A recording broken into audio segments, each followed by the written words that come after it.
With us today, we have Dr. John Cook, Research Assistant Professor at the Center for Climate Change Communication at George Mason University. He's going to talk to us today about conspiracy theories and the thinking that makes them so hard to dislodge. Dr. John Cook, thanks so much for joining us. Thanks for having me, Lauren.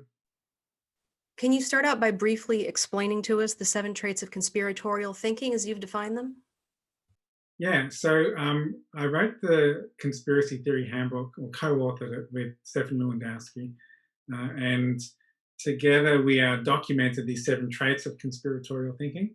And because I'm obsessed with acronyms as a way to remember things, it was a long flight from Australia to the US. I had the 7 traits, and I tried to figure out an acronym to help them remember it. I started with tinfoil, but I couldn't quite crack the L. So I ended up going with conspire. So the 7 traits are contradictory, because the main thing conspiracy theorists are interested in is just disbelieving the official account of whatever. They don't have any problem with believing contradictory ideas as long as those different ideas contradict the official account. Conspiratorial thinking involves overriding suspicion. So it means that they're very distrustful of information, facts, or data, scientific data that come from institutions, whether it's CDC data about COVID-19 or climate information coming from NASA. They just have this overriding suspicion towards any information that contradicts their conspiracy theory. So that CON stands for nefarious intent. Nefarious intent, I always mispronounce it. Which involves distrusting the motives of conspirators. You almost never have a situation where people in a conspiracy have good motives, except maybe planning a surprise birthday party. Other than that, they always assume that the conspirators have an evil motive, whether it's political motives or wanting to implant chips in our bodies or control the population in some way. CON, so S stands for something must be wrong. Within conspiracy theories, they always believe that the official account must be wrong. And you might present evidence that shows that part of their theory is untenable, it can't be true. And they might even accept that part of the theory, okay, well, let's just jettison that. But their unshaken belief that something must be wrong still holds. So they're willing to jettison or take, shuffle around different aspects of their theory, but the ultimate conclusion that the official account is false and part of a conspiracy still holds. The next trait of conspiratorial thinking is persecuted victimhood. Conspiracy theorists see themselves as victims of, persecuted victims of the conspiracy. So the conspirators are persecuting them in some way, trying to control them, trying to deceive them, trying to manipulate or oppress them in some way. At the same time, they also see themselves as heroes. They're fighting against the conspiracy theory. So they're both persecuted victim and hero at the same time. The next thing is immunity to evidence. Any information that you present that proves that the conspiracy theory is false, they assume or reinterpret that evidence as being part of the conspiracy. A good example is in climate change. There was this conspiracy theory that scientists were faking the climate data based on some stolen emails. When there were a number of investigations into the emails, every investigation concluded there's no actual evidence that scientists were doing anything wrong. And the conspiracy theorists concluded that the investigators must be part of the conspiracy as well, and they're trying to whitewash it or hide the conspiracy. The conspiracy just kept getting bigger and bigger with each investigation. I think the last one then is reinterpreting randomness. All humans are pattern detectors. Like we're hardwired to detect patterns, and that's kept humans alive in the past. So you see a rustling in the bushes and think, wow, there might be a predator in that random kind of noise. And that has saved our lives in the past. Now it's actually dangerous because people are seeing random disparate events or happenings and assuming that they're connected in some way. COVID-19 started in Wuhan. There's a lab in Wuhan. Well, that can't be a coincidence. These are two unrelated things, but when people join the dots and form conspiracies around it, that has dangerous implications. In the case of COVID-19, when people start disbelieving like the mainstream accounts or the scientific explanations from institutions like the CDC, then that has very dangerous health implications. So conspire, CONSPIR, those are the 7 traits of conspiratorial thinking. I think I need to have a lie down after all that. Awesome. Nice job. That is a great answer. I feel like we should have a graphic on the side where the letters appear as you explain them, like Sesame Street. Okay. All We right. need a song, a jingle. That would be a good way to remember. I'll hire somebody. All right. In your video Plandemic and the 7 Traits of Conspiratorial Thinking, you examine the conspiracy documentary Plandemic, in which a repeatedly debunked molecular biologist claims that COVID is a global conspiracy designed to line the pockets of billionaires. Why did you choose to examine this film in particular? The reason why we looked at Plandemic was twofold. Firstly, because it went super viral. By coincidence, our conspiracy theory handbook came out like the same week that the Plandemic video was posted online. And so we published the conspiracy theory handbook, and then I noticed conspiracy theory was trending on Twitter, and I was like, oh wow, we're trending on Twitter. Go us, Turns out it wasn't us, it was Plandemic. But the timing was kind of, well, if you believe in coincidences, it was quite coincidental that this video was getting millions of downloads, and the videos were getting taken down as soon as they got published on Facebook or on YouTube. But they were using that as the man is trying to censor us, and urging everyone to download our videos to as many platforms as possible. They baked in the debunking the misinformation into their marketing campaign, which from a marketing point of view is quite clever, but when it's such a destructive video, it's quite dangerous as well. So on the one hand, it was getting a lot of attention. On the other hand, it was the perfect encapsulation of all the 7 traits of conspiratorial thinking. Because I think it was about a 30-minute video, and they packed a lot of arguments in there, you could easily find the 7 traits of conspiratorial thinking in there. And my work is about building public resilience against misinformation.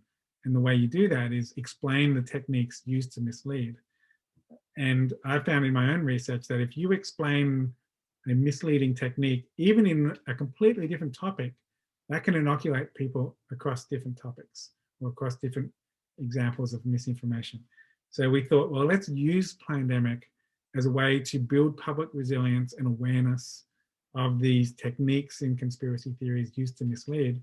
And hopefully that will help build public resilience against these techniques, not only in the case of Plandemic, but in the case of other conspiracy theories as well. In that same video, you explain that, quote, misinformation spreads like a virus and conspiracy theories are especially contagious. Why is that? Misinformation has a advantage over accurate information because it's not bound by reality or the truth. It can be made as salacious or eye-catching or outrageous as you like, and outrageous factoids or stories that evoke an emotional response are more likely to be shared. So we see like this research that has shown that misinformation is more likely to be shared, clicked, liked on social media than accurate information. It just has this inherent advantage because it is more emotive and shocking, eye-catching. And that makes it more viral. It's more like virality is this unpredictable kind of factor. There's no way to predict whether something will go viral or not.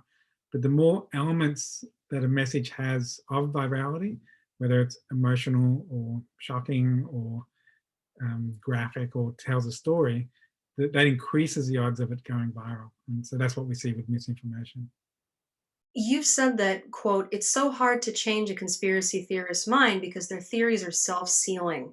Even absence of evidence for a theory is evidence for a theory. What does that mean? So you often hear conspiracy theorists say, or you might say, well, there's no evidence for that conspiracy theory that you're proposing. And they'll say, well, of course there's no evidence. The conspirators have done a really good job hiding that evidence. That just proves the conspiracy, like, because they're so good at conspiring. So there being no evidence has no, well, firstly, it's hard to change their mind with the argument that there's no evidence, or it might even have them double down on their beliefs. And you tell them there's no evidence, and then they immediately go to thinking how effective their conspirators are at engineering their conspiracy and hiding their deeds. Is there one element of conspiratorial thinking that you hear more often than others when it comes to climate change? Yeah. So one thing I've been working on over the last few years is training a machine to detect and categorize climate misinformation. It's been quite a tra- training a machine involves you take a paragraph of misinformation and you tell the machine that text is this myth, and then just repeat that tens of thousands of times. It's kind of like it's like training a child. That's a cat. That's a dog, and you just keep doing that until the machine gets it. And eventually, after like a year or so of training the machine, we then gave it 20 years of climate misinformation and had it build a history of climate myths. And the first thing that jumped out in the results was the most the most common form of climate misinformation by far, more roughly equal to every other form of misinformation combined, was attacks on climate scientists and attacks on climate science, saying you can't trust scientists, you can't trust the science, you can't trust the data, the temperature measurements are unreliable, the climate models are wrong. It was all about undermining climate science and reducing public trust in it. So that's really like it's a baked-in element of climate denial, and it really feeds from that overriding suspicion trait of conspiratorial thinking. So would you say, John, that that's kind of an ad hominem attack where they're not attacking the actual claim, it's you're attacking the motives of those making the claim? Exactly, that's a really good point. Like separate to that research, I've also been working with a PhD student at George Mason University who is studying ad hominem attacks. That's his research focus. Like he's created a whole lab about character assassination. And we looked at climate misinformation and the different types of ad hominems, whether they were bias attacks or competence attacks or like to cope, like attacks on people's consistency or hypocrisy. And yeah, and we see all those different flavors of ad hominems in this climate misinformation. And the challenge is it's a very I think the reason why this argument comes up so much is because it's a very easy argument to make. It's a lot easier to say that scientist is biased than to say, well, I think the greenhouse effect model is flawed because of the infrared blah and the carbon cycle blah, you know, like really technical arguments. Firstly, it's hard to make those arguments. And secondly, it's hard for people to understand them. So the most, I think, common or effective forms of climate misinformation are the simplest ones, whether it's attacking scientists or attacking science, or simple arguments like it's cold or climate has always changed. Those type of simple arguments tend to be the ones we see the most. It looks like we're out of time for today. If you'd like to know more about Dr. John Cook's work, you can find him on skepticalscience.com. And you can pick up his new book, Cranky Uncle versus Climate Change, from Citadel Press at crankyuncle.com. John, can we find you on Twitter or somewhere else? Yeah, my Twitter handle is John F. O. Cook. Great. Okay, well, thank you so much for joining us today. Yeah, thanks. It was great talking to you.